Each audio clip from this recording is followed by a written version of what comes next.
အားလုံးပဲမင်္ဂလာပါဒီနေ့မှာတော့ခမရတို့ကိုဥပဒေဆိုတာသူ့အတွက်တော့စာအုပ်ထဲကစလုံးတွေပဲစီကန်းဆိုတာကတော့သူကိုယ်တိုင်သတ်မှတ်ထားတဲ့အရာပါအမှားအယွင်းမရှိတဲ့ကားမောင်းနှင်မှုသွေးအေးအေးနဲ့တိုက်ခိုက်တတ်တဲ့အစွမ်းတွေကြားမှာသူ့သတ်မှတ်ထားတဲ့စီကန်းတစ်ခုကိုချိုးဖောက်မိလိုက်တဲ့အခါဘလို့အန်တရည်တွေနဲ့ရင်ဆိုင်ရမလဲဆိုတာကြည့်လိုက်ရအောင်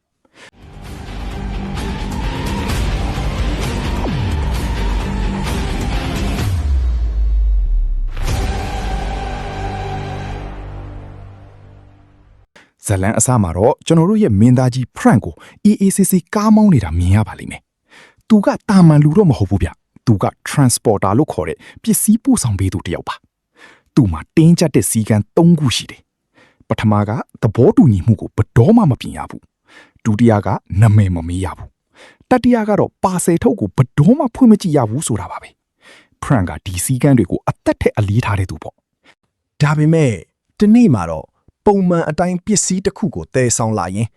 လမ်းမှာကားပြီးပေါက်သွားပါတယ်။အဲ့ဒီမှာတင်သူမလုံတဲ့အရာတစ်ခုကိုလုံမိသွားတာပါပဲ။အဲ့ဒါကတော့ပါဆယ်ထုတ်ကြီးလှုပ်ရှားနေတာကိုသတိထားမိသွားတာပါ။သူ့ရဲ့တတိယမြောက်စီကံကိုချိုးဖောက်ပြီးအထုပ်ကိုဖွင့်ကြည့်လိုက်တဲ့အခါမှာတော့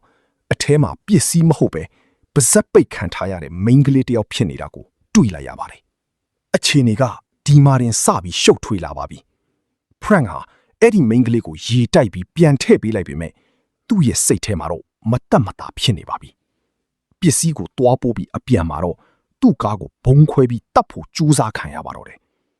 ကံကောင်းလို့ Frank လွတ်မြောက်သွားပေမဲ့သူဟာရန်သူတွေရဲ့ပြစ်မှတ်ဖြစ်သွားပါပြီတကယ်တော့အဲ့ဒီမိန်းကလေးဟာလူမောင်ခိုကူးတဲ့ခိုင်းတစ်ခုရဲ့တားကောင်ဖြစ်နေတာပါFrank ဟာစီကန်းကိုပဲဦးစားပေးရမလားလူသားချင်းစာနာမှုကိုပဲရွေးချယ်ရမလားဆိုတာဝေခွဲမရဖြစ်နေတော့မှာပဲရန်သူတွေကသူ့အိမ်ထိလိုက်လာပြီးတိုက်ခိုက်ပါတော့တယ်အဲ့ဒီနောက်မှာတော့ Frank တယောက်ဒေါသတွေပေါက်ကွဲပြီးတကိုယ်တော်တိုက်ပွဲဝင်ဖို့ပြင်ဆင်ပါတော့တယ်ဇလန်ရဲ့အလှအပြောင်းတွေကတကိကိုရှင်ခုန်စရာပါပဲ Frank ဟာကားမောင်ကျွမ်းကျင်ယုံနေမကပဲလက်ဝိတ်လက်ယုံမှလည်းပြိုင်ပတ်ကင်းသူပါစီကန်းနေကြားမှာရန်သူတွေကိုတယောက်ချင်းစီခြေမုံပြတဲ့အခန်းဆိုရင်ကြည်ရတာတကယ့်ကိုအားရစရာကြီးဗျဘသူမှမထင်မှတ်ထားတဲ့နီလန်းနေနဲ့သူဟာရန်သူစခန်းထဲအထိထိုးဖောက်ဝင်ရောက်သွားပါတယ်ဒါပေမဲ့ဇလန်ကဒီမှာတင်မပြီးသေးပါဘူး Frank ဟာအဲ့ဒီမိန်းကလေးရဲ့အဖေကိုယ်တိုင်ကဒီလူမောင်ခိုလုပ်ငန်းမှာပါဝင်နေမှန်းသိလိုက်ရတဲ့အခါမှာတော့ပိုပြီးစိတ်လှုပ်ရှားဖို့ကောင်းသွားပါပြီ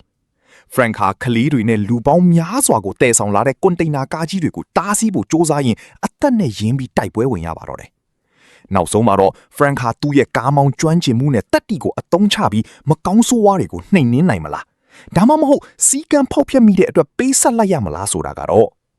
ဒီဇလန်ကိုကြည့်ပြီးခမားတို့ရောဘာတွေးမိလဲ။အလုတ်တစ်ခုမှာစီကံကပိုအရေးကြီးသလားဒါမှမဟုတ်ကိုချင်းတရားနဲ့လူသားဆန်မှုကပိုအရေးကြီးသလားခမရတို့သာ Frank နေရာမှာဆိုရင်အဲ့ဒီပါဆယ်ထုတ်ကိုဖွင့်ကြည့်မိမလားဆိုတာ comment မှာပြောခဲ့ကြပါဦး။ကဲနောက်ထပ်ဘလူးဇကားမျိုးကို recap လုပ်ပြီးစီခြင်းလဲဆိုတာကိုလည်းရေးသွားလို့ရပါတယ်။ဇကားအပြည့်စုံကြည့်ချင်သူတွေအတွက် Telegram link ကိုအောက်က pin comment ထဲမှာပေးထားပါတယ်။အခုပဲဝင်ကြည့်လိုက်တော့နော်။အားလုံးကိုကျေးဇူးတင်ပါတယ်။